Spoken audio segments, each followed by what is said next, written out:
Don't be scared of race. It's like it's there. Everybody should be talking about it. You know, and you don't have to be angry and you don't have to be upset and we don't have to talk about like who's got power over who. Like it's time. He or I say we don't like a product because we have so many views or subscribers. So I just want to say, like, don't feel like I'm trying to sway your opinion or sway, you know, your purchase or where you spend your dollar. If you like it, buy it. And most of the time people watch several reviews before making their opinion if they want to buy something. Yeah. This day and age, when a customer wants to buy something, they've already did their research. Wake up. I had to like go through my files and I was like, wait a minute. Ah, yes, I remember this year. Hello, Jackie Aina leaked the Too Faced cosmetic palette. So it's like she can't get upset if her palette got leaked when she leaked a palette before they even walk into the store to buy it. So I just think that, you know, YouTube's a place to come, have fun, make fun, silly videos. Like, damn. We need to talk, okay? We need to talk, okay? Because Jackie Aina is at it again. I can't believe it. First of all, check it out. I saw the new Jackie Aina Anastasia Beverly Hills. And you know what? I have some receipts, okay? First of all, congratulations, Jackie Aina, for another flop. So it came out, you know, and I had said that I was like, meh. But when it's Jackie Aina, the queen, she could do no wrong. Which I am blocked by Jackie Aina, by the way, because I'm just like, nah. Block up. You don't like my palette? Block. You don't like my videos? Block. They're gonna leave hate comments. They're gonna attack me. They're gonna create fake accounts. They're gonna say they're gonna come to my house. You know the Jackie Aina people, right? You have one disagreement with Jackie Aina, you're a racist. You have one disagreement with Jackie Aina, you're canceled. That's how it is. And she lets her fans do it.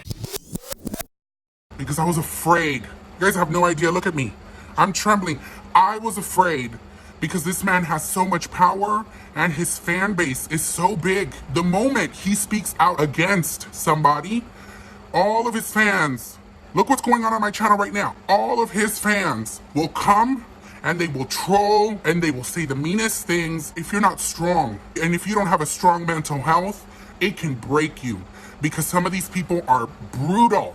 And he allows this to happen. He allows his fan bases to destroy people. That's what Richlux does for a living. This is why he has so much power, and this is why I'm speaking up, because I'm done and I'm fed up and I'm tired, and this is not okay.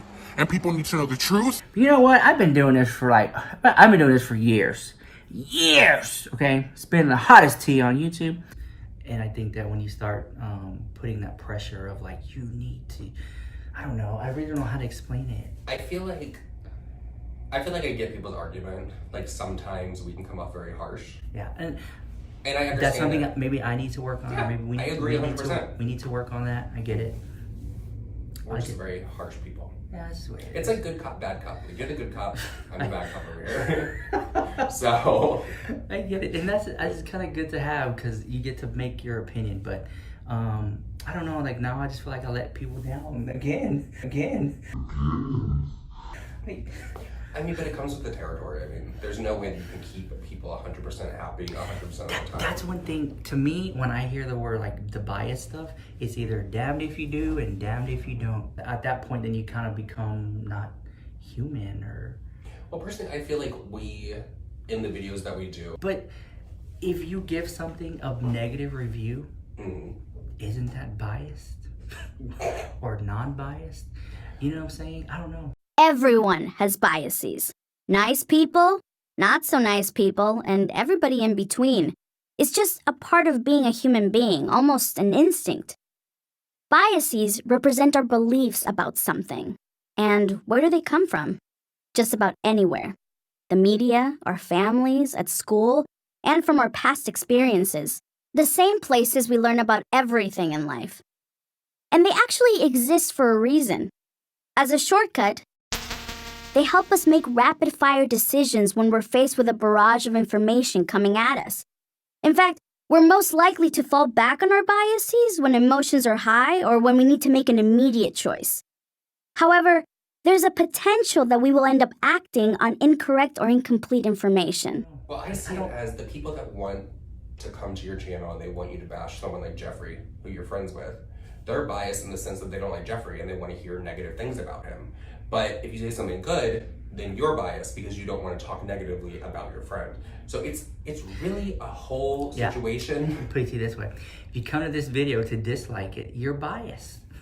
Because you don't like the video. Yeah, that's biased. That's biased the house, girl. Making a video about you. It's a very tricky thing, and I don't think that, I don't know. It's hard to navigate it. I feel like the people in the comments, I would love to read your responses to how you feel about bias and non-bias. And it's a very difficult thing because I feel like in order to be a really good, honest, like unbiased person, you gotta like don't let the tea interfere with the review. Don't let your personal relationships interfere with the review. And it's difficult. Because we're humans. And I remember a few months ago, all my comments were, "You're biased the house. You're biased the house." And the whole time I was like, I'm not bisexual. I didn't understand where this was coming from. But now I'm like, oh, it means, like, you know, I'm not the smartest guy, whatever. But now I get it. And so moving forward, I want you guys to make your own decision on things. Watch several reviews. Do not come to me for the most unbiased reviews, you know? I will give you an honest review with my own opinions, and sometimes your feelings get into it. Of course. I mean, as a child, I would love to watch my mother put on her makeup. I'd be in awe as she put on her Elizabeth Arden foundation. I'd watch her put on her silvery blue eyeshadow. So when I wanted to buy makeup for the first time, I thought if we went to the same department stores, the same beauty counters, we'd have the exact same experience. However, I quickly learned that mine and my mother's makeup relationship with makeup would be completely different. Why? Because I'm black and she's white. You see, the beauty industry devalues black women by not making products for our complexion and our needs. A makeup brand will make 50 shades of beige, but it's light years before it makes a single shade of brown. And I think this reflects how women are treated in society depending on their race. You see, white women, they're visible individuals that look different to the world. Black women, like that token brown foundation, we're seen as one. However, what makes the beauty industry so powerful in devaluing the worth of black women is it does not work alone. The media industry for so long have used beauty politics to lessen the worth of black women. MAC Cosmetics got a, I suppose, not so surprising reaction from a photo that they posted on their Instagram page featuring a black woman's lips. Now, MAC Cosmetics, of course, is a cosmetics company, and they were featuring the woman's lips to show a deep color purple lipstick.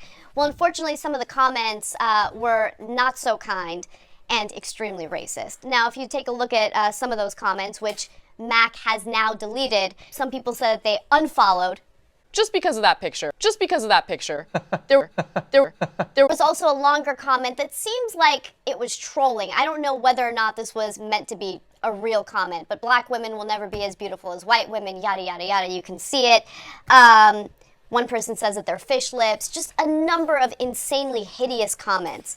So, again, another example of a black woman getting criticized for her natural features, when at the same time you have white women like Kylie Jenner injecting her lips and getting celebrated for having extremely thick lips. Or at the very least, non-black women. Yes. Like, nobody's like, Sofia Vergara, I hate your gigantic lips.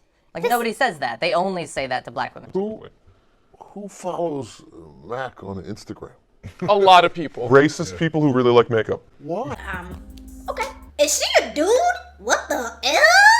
No, I'm not a dude, and I have the tampon residue to prove it. You literally look like a horse. A very successful horse, thank you. You look like a really well done. I have been standing next to my friends, and people have literally not said hello to me because they are not seeing me. People literally ignore dark-skinned women, particularly fat dark-skinned women, particularly fat dark-skinned women that don't have no hair. Me, you know what I'm saying? Like, I know that when I'm being called light-skinned, that somebody's trying to holler at me or whatever, like, it's a compliment.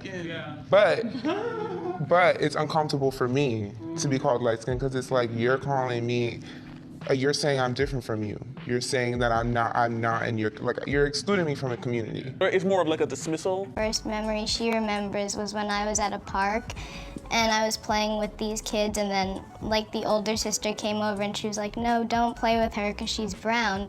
The color spectrum is something that like we have to deal with if we want to move forward at all. We have to understand that we didn't originally create this type of animosity. You know, we didn't create this like kind of intense relations with each other. It was brought upon us.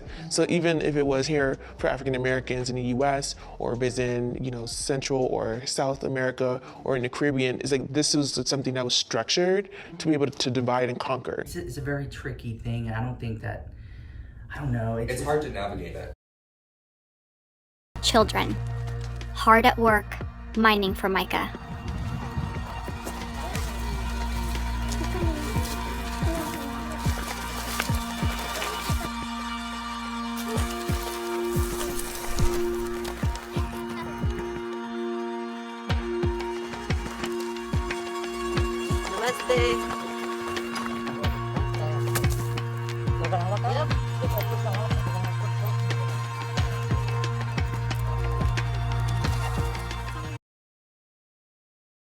What are the most controversial ingredients going into makeup today? Mica, an unassuming mineral essential to modern life. The property of heat and electrical resistance makes this mineral invaluable. For decades, it's been used in everyday products like electronics, insulation, paint, and even toothpaste. But over the past few years, the cosmetics industry's demand for glowing, radiant shimmer has exploded. From the perfect no-makeup makeup gleam to the blinding shine of a highlighter created for double taps, mica is often a magic ingredient. But it also has an ugly side.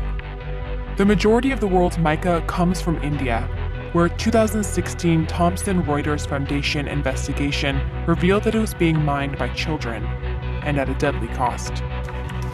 The revelation forced the beauty industry into a moral reckoning. Some companies have pledged to work with the mining communities in India to create a sustainable supply chain. It's been estimated that up to 20,000 children are working all across the region in mines just like these. Seeing these mines and meeting these children, it's easy to understand why Lush wouldn't want anything to do with mica. This is incredibly scary, and I can't even believe there's kids all the way down there. But it's also painfully clear that these children have no alternative. Can you tell me how old you were when you first started working in the mines? कब से आती है काम? 5 साल. 4 साल का. If you didn't have to mine, what would you be doing today? Do you have any idea where the mica goes after you mine it? नहीं जानते. I mean, you have to think, we are delivered tea or receipts all the time of these people. So, of course, at times we could feel a certain type of way. People will buy it in droves. The most expensive skin cream in the world costs $13,213 for a 1-ounce jar. However, some have paid the same amount for just an ounce of the skin cream. Created by Clé de Peau Beauté and called La Crème, it was marketed through Big Cosmetics from Shiseido. Some companies have pledged to work with the mining communities in India to create a sustainable supply chain. It's a very tricky thing, and I don't think that, I don't know. It's hard to navigate that. I feel like the people in the comments, I would love to read your responses to how you feel. And it's difficult. And it's difficult because we're humans and people need people, or, you know, that type of thing. Anyways, hope you enjoyed the video.